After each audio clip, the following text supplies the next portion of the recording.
Il détient le numéro 2 de l'édition en France et va acquérir le numéro 1.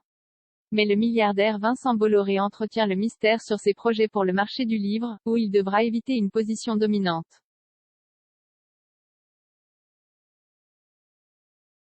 L'actionnaire principal de Vivendi contrôle Editis, et s'apprête à lancer son offre publique d'achat sur Lagardère, maison mère d'Hachette Livres. Un point est clair, conserver le périmètre actuel de ces deux rivaux ne sera pas autorisé par les autorités de la concurrence européenne. Ce seraient des présences des deux grands groupes de l'ordre de 80%, dans certains secteurs, 84% parascolaires, 74% scolaires. En littérature poche, ça serait autour de 65%. Donc c'est énorme, détaillait cette semaine Antoine Gallimard, le patron du numéro 3 Madrigal, sur France Inter.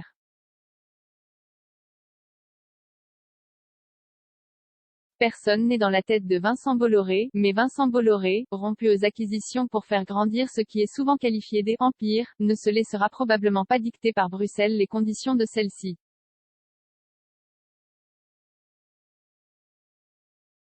Il arrivera, selon toute vraisemblance, avec ses propositions. Lesquelles? Tenus au silence médiatique, les éditeurs au sein d'Editis disent tout ignorer des intentions de leurs actionnaires.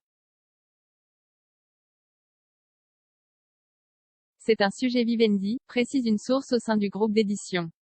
Personne n'est dans la tête de Vincent Bolloré, affirme à l'AFP la secrétaire générale du syndicat national Livre Édition CFDT, Martine Prosper. On ne sait strictement rien. Mais on voit que pour les salariés des deux groupes, c'est un moment angoissant. Entre rumeurs et spéculations, ce secteur qui pèse plus de 3 milliards d'euros de chiffre d'affaires a hâte de savoir ce qu'il va devenir.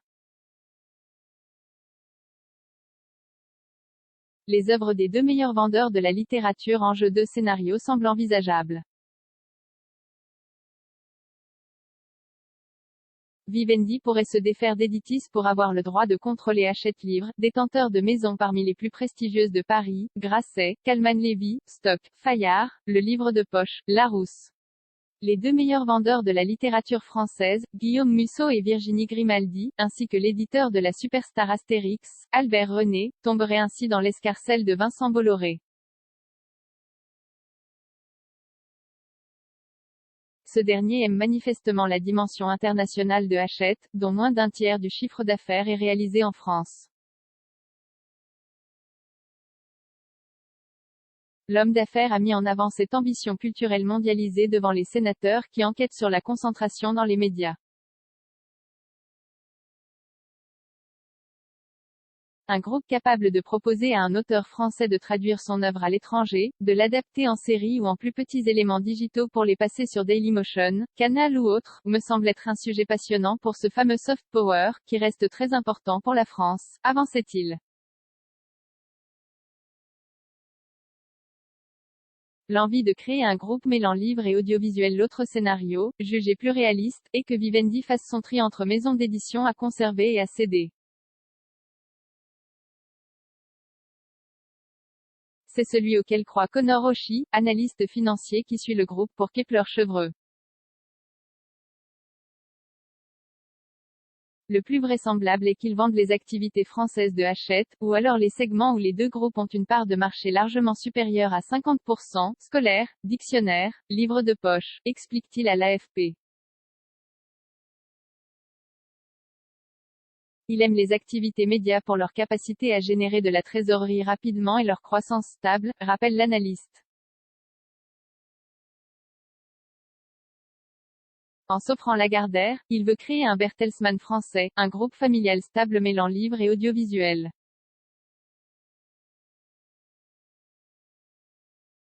L'allemand Bertelsmann a tenté une opération du même type aux États-Unis, où il détient Penguin Random House.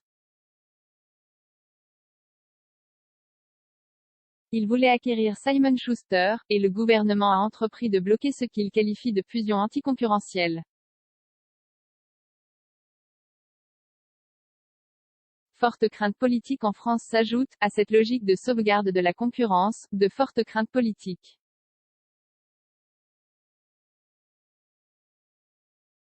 Vincent Bolloré a présidé, chez des médias qu'il détient, CNews et Europe 1, à un virage à droite marqué. Deux anciennes ministres de la Culture sont convaincues qu'il poursuit le même but dans le livre.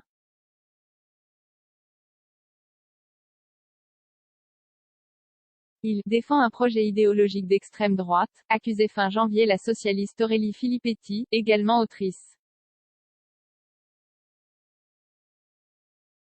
Il pourrait soutenir un courant d'idées uniques, qui est celui que nous connaissons, d'après Françoise Nyssen, ministre dans le premier gouvernement du président Emmanuel Macron, et par ailleurs patronne des éditions Actes Sud.